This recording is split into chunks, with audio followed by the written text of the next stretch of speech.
प्रधानमंत्री नरेंद्र मोदी ने अंतरिक्ष से लौटने पर सुनीता विलियम्स और क्रू 9 मिशन के अन्य अंतरिक्ष यात्रियों का गर्मजोशी से स्वागत किया। उन्होंने अपने पोस्ट में कहा, पृथ्वी ने आपको याद किया और उनकी हिम्मत, साहस और अदम्य मानव भावना की सराहना की। बिहार विधानसभा चुनाव नजदीक आते ही मुख्यमंत्री नीतीश कुमार के बेटे निशांत कुमार की राजनीति में एंट्री को लेकर अटकलें तेज हो गई हैं। पटना में जेडीयू कार्यालय के बाहर पोस्टर लगाया गया, जिसमें लिखा था, बिहार की मांग सुन लिए निशांत, बहुत बहुत धन्यवाद। होली के दौरान जेडीयू नेता के साथ दिखे निशांत, जिससे राजनीतिक अटकलों को और बल मिला।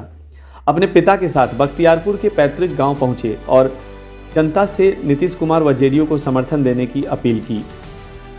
पार्टी के वरिष्ठ नेताओं ने कोई आधिकारिक बयान नहीं दिया, लेकिन उनके रुख से बदलाव के संकेत मिले। बिहार मंत्री विजय कुमार चौधरी ने कहा कि जो भी निर्णय नीतीश कुमार लेंगे पार्टी उसे मानेगी। पूर्व सांसद आनंद मोहन ने निशांत का स्वागत करते हुए इसे नई पीढ़ी के लिए अच्छा संकेत बताया। केंद्रीय मंत्री जीतन राम मांझी ने कहा कि निशांत सक्षम और योग्य हैं, राजनीति में आने का फैसला उनका निजी होगा।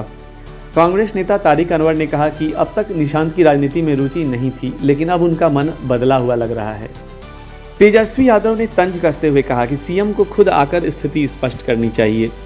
उन्होंने नीतीश कुमार को थकी हुई बताते हुए कहा, 15 साल पुरानी गाड़ी नहीं चलती तो 20 साल पुरानी सरकार कैसे चलेगी। नीतीश कुमार हमेशा वंशवादी नीति के खिलाफ रहे हैं, लेकिन क्या अब उनके बेटे राजनीति में आएंगे? बिहार चुनाव नज़दीक है, ऐसे में निशांत की एंट्री पर सभी की नज़र बनी हुई है। क्या वह अपने पिता की राजनीति विरासत संभालेंगे? इसका जवाब समय ही देगा। केंद्रीय कृषि मंत्री शिवराज सिंह चौहान ने सोमवार को गेट्स फाउंडेशन के सह संस्थापक बिल गेट्स से मुलाकात की। यह बैठक राष्ट्रीय राजधानी स्थित कृषि भवन में आयोजित हुई। बिल गेट्स ने भारत में हो रहे कृषि अनुसंधान की सराहना की और उन्होंने कहा, इससे पूरी दुनिया को लाभ मिल सकता है। उन्होंने भारत की कृषि नीतियों और नवाचारों को वैश्विक स्तर पर साझा करने पर जोर दिया। चौहान ने G20 शिखर सम्मेलन के दौरान कृषि और ग्रामीण विकास मंत्रालयों के साथ गेट्स फाउंडेशन की भागीदारी की सराहना की। स्वास्थ्य, कृषि, पोषण और गरीबी उन्मूलन के क्षेत्र में गेट्स फाउंडेशन के प्रयासों की प्रशंसा की।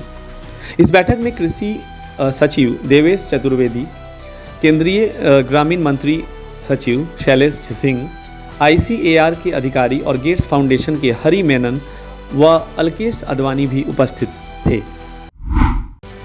अमेरिकी राष्ट्रीय खुफिया निदेशक तुलसी गैबार्ड ने कहा है कि राष्ट्रपति डोनाल्ड ट्रंप इस्लामी आतंकवाद के खतरे को खत्म करने के लिए पूरी तरह प्रतिबद्ध हैं। उन्होंने कहा कि यह खतरा न केवल अमेरिका बल्कि भारत, बांग्लादेश, सीरिया, इजराइल और मध्य पूर्व के अन्य हिस्सों को भी प्रभावित कर रहा है। उन्होंने यह भी बताया कि प्रधानमंत्री नरेंद्र मोदी इस खतरे को गंभीरता से लेते हैं और दोनों नेता मिलकर इसे खत्म करने की दिशा में काम करेंगे। जब उनसे भारत पर पाकिस्तान समर्थित आतंकवादी हमलों को लेकर सवाल किया गया तो गैबार्ड ने कहा कि ट्रंप प्रशासन इस खतरे को लेकर पहले कार्यकाल से ही स्पष्ट रुख अपनाए हुए है और इसे समाप्त करने के लिए प्रतिबद्ध है। उन्होंने कहा, यह एक ऐसा खतरा है जिसे प्रधानमंत्री मोदी भी गंभीरता से लेते हैं और दोनों देश इसे पहचानने और हराने के लिए साथ काम करेंगे। जब उनसे पूछा गया कि क्या अमेरिकी खुफिया एजेंसियां भारत में शासन परिवर्तन में शामिल हैं, तो गैबार्ड ने इससे इनकार किया। हालांकि उन्होंने खुलासा किया कि कुछ अमेरिकी खुफिया अधिकारी गुप्त चैट नेटवर्क पर अनैतिक और अश्लील बातचीत में शामिल थे, जो कि सरकारी पेशेवर आचरण के खिलाफ हैं। उन्होंने कहा, यह न केवल पेशेवर नैतिकता का उल्लंघन है बल्कि इससे खुफिया एजेंसी। गैबार्ड ने कहा कि उनका मुख्य फोकस राष्ट्र की सुरक्षा, सच्चाई की खोज और राष्ट्रपति को सही जानकारी देना है ताकि वे उचित निर्णय ले सकें। उन्होंने कहा, जो भी चीज़ इस लक्ष्य से ध्यान भटकाती है हमें उसे हटाना होगा, चाहे वह अनुचित चैट रूम हो या खुफिया एजेंसियों का राजनीतिकरण।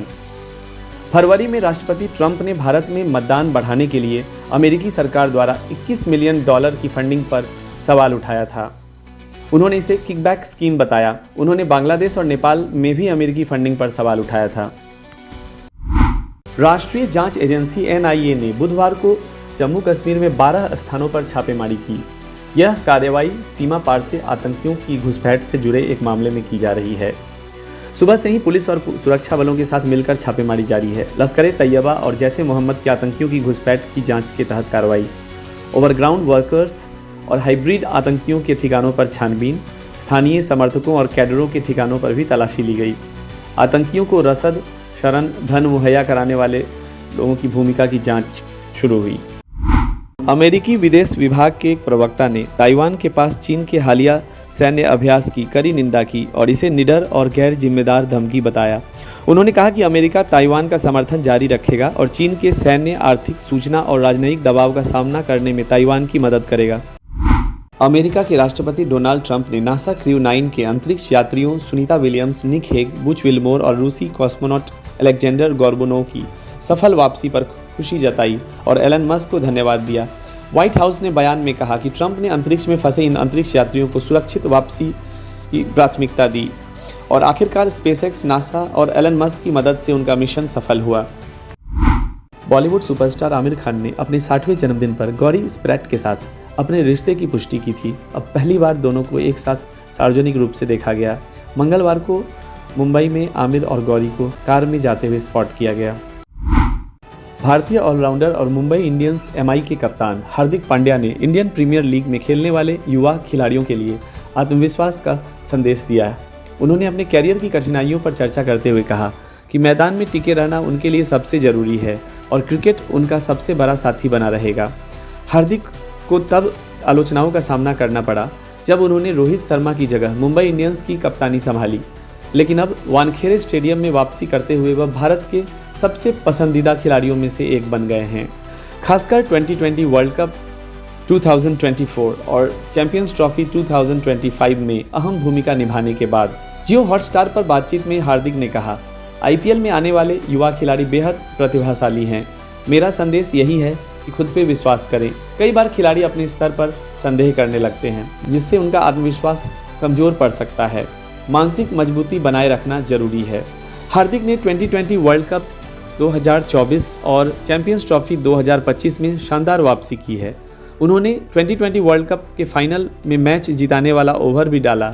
मुंबई इंडियंस एमआई अपना आईपीएल 2025 अभियान 23 मार्च को चेन्नई सुपर किंग्स सीएसके के खिलाफ चेपॉक स्टेडियम चेन्नई में शुरू करेगा।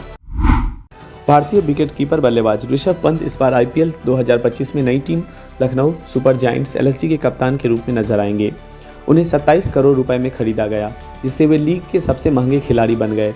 पंत ने अब तक दिल्ली कैपिटल्स डीसी के लिए 110 आईपीएल मैचों में 3284 रन बनाए हैं, लेकिन 2020 में उनका प्रदर्शन उम्मीदों पर खरा नहीं उतरा। उन्होंने 75 2020 मैचों में सिर्फ 3 अर्धशतक बनाए हैं, जिससे उनकी जगह संजू सैमसन पहली पसंद के विकेटकीपर बल्लेबाज के रूप में आ गए हैं।